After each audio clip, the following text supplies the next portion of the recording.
पत्थर दिल वाली नहीं है जितना वो उसके बारे में सोच रहे थे। तो ऐसे वो दोनों महल छोड़कर वन जाने को तैयार हो गए। तो उनके साथ कुंती और विदुर भी जाने के लिए तैयार हैं। तो ये जानकर गांधारी हतप्रभ हो जाती है, क्योंकि क्यों कुंती हमारे साथ आने के लिए तैयार है। हमेशा कुंती और गांधारी की तुलना करती रहती थी बच्चे और धृतराष्ट्र भी। तो इस तुलना से मुक्ति उन्हें कतई नहीं मिलती, इसलिए वो इस प्रकार पूछ रही है। तो ऐसे में दोनों महल छोड़ के वन गमन के लिए तैयार हुए और महल छोड़ के बाहर आ गए। यात्रा के दौरान वो किसी शिला पे बैठ रहे थे। उस अवसर पर गांधारी पट्टी खोल के पूरे वातावरण को देख रहे थे और उस पूरे वातावरण को देख के उसका विवरण वो धृतराष्ट्र को दे रहे हैं। तो यह सुनकर धृतराष्ट्र को ऐसा लगा कि उनकी जो खोई हुई कोमल भावनाएं वापस आ गई है। फिर धृतराष्ट्र को उस प्रकृति के सौंदर्य का वर्णन करते हैं। फिर उसके बाद जो घनघोर जंगल में जो दावानल की ज्वाला उठ रही है उसका वर्णन भी करते हैं। कुंती और विदुर भी जिस ओर दावानल आ रही है उस ओर जा चुके हैं। तो अब धृतराष्ट्र और गांधारी भी उस दावानल की ओर प्रस्थान हो रहे हैं। तो इतने में नाटक की समाप्ति हो जाती है। तो इस नाटक में नाटककार ने नारी पर होने वाले अत्याचार को वर्तमान परिप्रेक्ष्य में खड़ा करके प्रश्न चिन्ह खड़ा करके प्रस्तुत करने का प्रयास किया है। अनादिकाल से होकर नारी पर बहुत सारे अत्याचार होते रहते हैं। तो मिथकीय परिप्रेक्ष्य में महाभारत के एक प्रसंग को लेकर वर्तमान समस्याओं के साथ उसे पिरोग कर प्रस्तुत करना ही मिथक है। उस मिथकीय परिकल्पना को साकार बनाने में नाटककार सफल हुए हैं गांधारी के माध्यम से। तो इस नाटक में गांधारी के चरित्र ही सबसे मायना रखने वाला है, क्योंकि गांधारी एक साधारण नारी थी, लेकिन जब उनके ऊपर छल कपट से षड्यंत्र रचा हुआ है इसके प्रतिशोध में वो उठती है। जो उसका यह प्रत्याघात उसके पूरी जिंदगी को बर्बाद कर देती है। जब नारी प्रतिशोध करने के लिए खड़ी हो जाती है तब सब कुछ तमाम कर लेती है। इसका जो जिंदा उदाहरण है गांधारी। तो गांधारी इस प्रकार पट्टी बांधने के कारण न केवल उनकी जिंदगी बर्बाद हो जाती है, धृतराष्ट्र की जिंदगी और 100 बच्चों की जिंदगी भी साथ साथ बर्बाद हो जाती है। वो एक अच्छी माँ भी नहीं बन पाती और अच्छी पत्नी भी नहीं बन पाती। आदि से अंत तक उनके मन में प्रतिशोध की भावना है। यह पट्टी तो उस प्रतिशोध का प्रतीक ही है। तो उस प्रतिशोध की ज्वाला में वे खुद डूब रही थी। जब वो गांधार में था तब उनके मन में नारी सुलभ सभी आशा आकांक्षाएं, प्यार, ममता, दया, करुणा, वात्सल्य सभी भावनाएं थी। जब उनके ऊपर अत्याचार हो गया है तब से लेकर उनकी यह सारी की सारी अनुभूतियां उस प्रतिशोध ज्वाला में प्रतिकार की भावना में मिट जाती है। जब वो वन की ओर प्रस्थान कर रही थी, वो पट्टी खोल के पूरे प्रकृति को देख रही थी, उस समय उनके मन की वो खोई हुई अनुभूतियां वापस मिल जाती है। तो इसलिए उन खोई हुई अनुभूतियों के आधार पर कोमल गांधार नामक यह शीर्षक इस नाटक के लिए सबसे उचित और उपयोगी सिद्ध हो जाते हैं। नाटक की भाषा में यही खूबी है कि चंद शब्दों में बहुत बड़े फलक को हमारे सामने प्रस्तुत कराने का प्रयास नाटककार ने किया है। खासकर युद्ध की विभीषिका के संदर्भ को ले लीजिए। फिर मार्मिक और मन को मोह लेने वाले अनेक प्रसंगों को, मन को कचोट लेने वाले अनेक प्रसंगों के उद्घाटन में भी नाटककार सफल सिद्ध हो जाते हैं।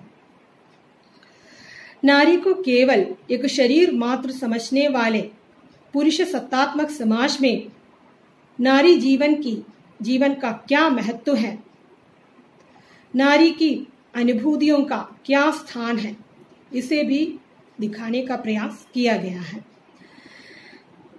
राजनीतिक छल कपट के सामने नारी सिर्फ एक शरीर कैसे बन जाती है, वो भी दिखाया गया है।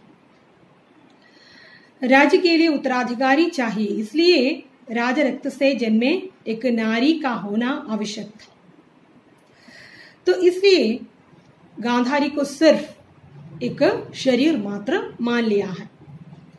इस भावना से गांधारी दिन प्रतिदिन अपने आप से लड़ती रहती है। उनकी मन की अनुभूतियों को राजनैतिक आवश्यकताओं के लिए कैसे कुचल डाल दिया गया है, उसका सजीव चित्र इस नाटक से हमें प्राप्त हो जाते हैं।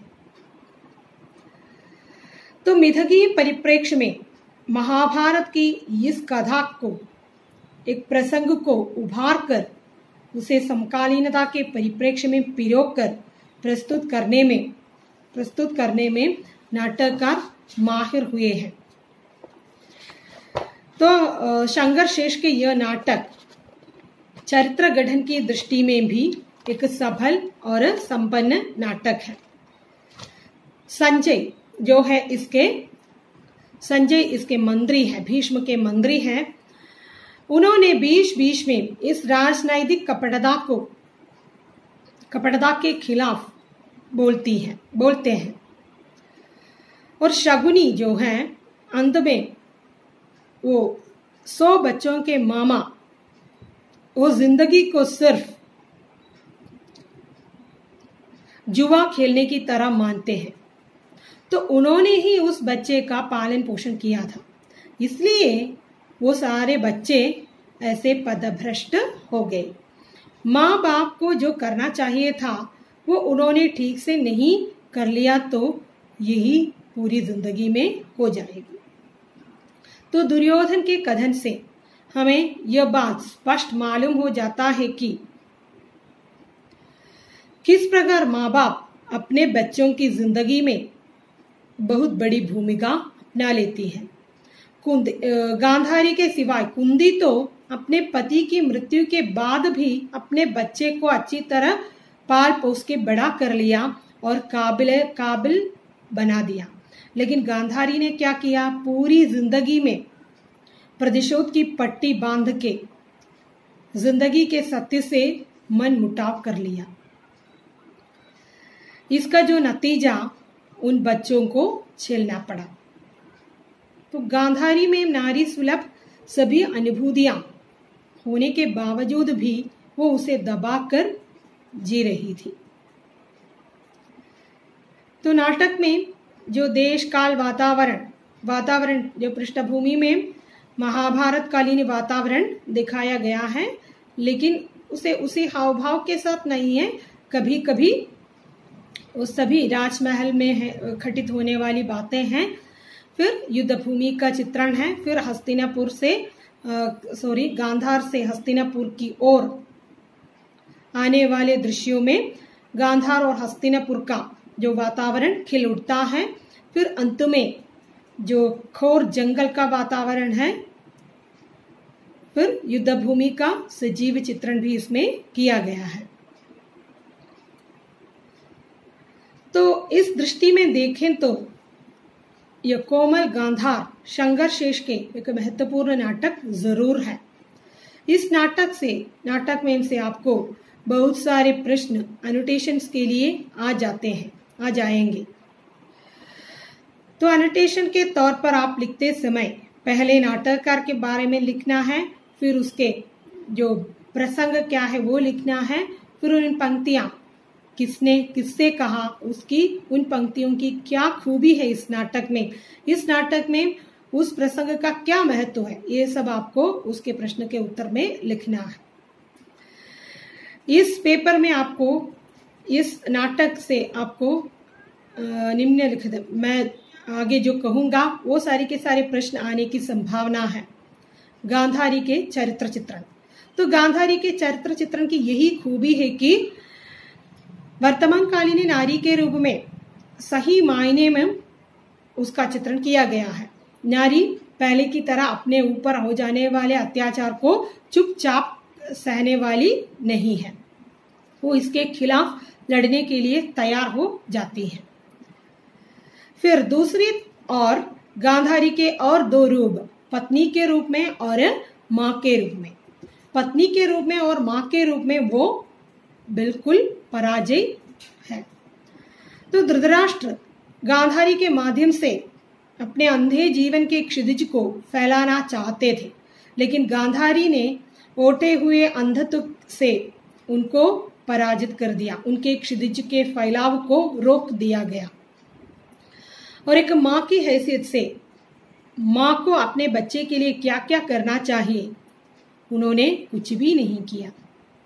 अपने बच्चे को वात्सल्य से वंचित करके रख दिया। तो वो ये सब उनके जो चरित्र की खूबियां हैं। और वो महासती इसलिए बन जाती है कि उन्होंने अपने प्रतिशोध के लिए प्रतिकार के प्रतीक के रूप में पट्टी बांध लेती है। उनके उस वैयक्तिक शब्द को समाज ने सामाजिक शब्द के रूप में उसे ले लेती है। इस शब्द के कारण उनकी पूरी जिंदगी बर्बाद हो जाती है। यह सब आपको उस प्रश्न के उत्तर के रूप में लिखना है। फिर नाटक के तत्व के आधार पर कोमल गांधार नाटक की समीक्षा कीजिए। तो नाटक के कुछ तत्व होते हैं: कथानक, देश काल वातावरण, पात्र और चरित्र चित्रण, संवाद, उद्देश्य, रंगमंच, नामकरण, ये सब उसके अंदर आ जाते हैं। तो नामकरण के बारे में मैंने पहले ही कहा था। तो कोमल गांधार कोमल अनुभूतियों का प्रतीक बनकर आ जाते हैं। रंगमंच, तो रंगमंचीयता की दृष्टि से यह नाटक खेलने योग्य ही है। कुछ निदेशकों ने इसे मंच पर खेला भी है। तो युद्ध की विभीषिका को उतने बड़े पैमाने पर दिखाने का प्रयास भी नहीं है। छोटे मायने के अंदर भी ये दृश्य हम दिखा सकते हैं। तो प्रकाश, प्रभाव, साज सज्जा, इन सभी का जो निर्देश नाटककार ने खुद दिया है इसके अंदर। तो मैं आशा करती हूँ तो आप मेरे इस वीडियो से लाभान्वित हुए होंगे। यदि कोई शंका है तो आप मेरे नंबर पे कॉल कर लीजिए, मैं आपकी शंकाओं का निवारण कर लूँगी। तो आपको अच्छी तरह परीक्षा लिखने के लिए ये उपयोगी ज़रूर सिद्ध हो जाएंगे। तो तब तक के लिए मैं विदा लेती हूँ। अगले वीडियो के साथ फिर से मैं हाजिर हो जाऊँगी। धन्यवाद। जय हिंदी।